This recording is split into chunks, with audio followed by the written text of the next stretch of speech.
ముస్లిం యువకుడితో హిందూ యువతి వివాహం చెల్లదు. అర్థమైందా?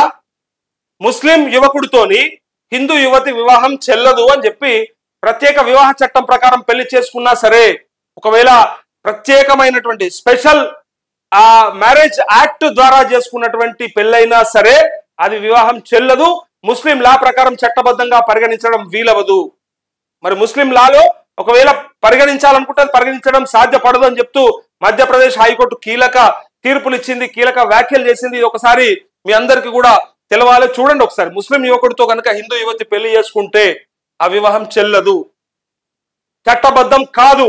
ముస్లిం యువకుడితో హిందూ యువతి వివాహం చెల్లదని మధ్యప్రదేశ్ హైకోర్టు కీలక తీర్పిచ్చింది. 1954 చట్టం ప్రకారం మతాంతర వివాహం రిజిస్టర్ అయ్యేందుకు అనుమతి ఇవ్వాలని, తమకు రక్షణ కల్పించాలని ఓ జంట అభ్యర్థనను కోర్టు కొట్టేసింది.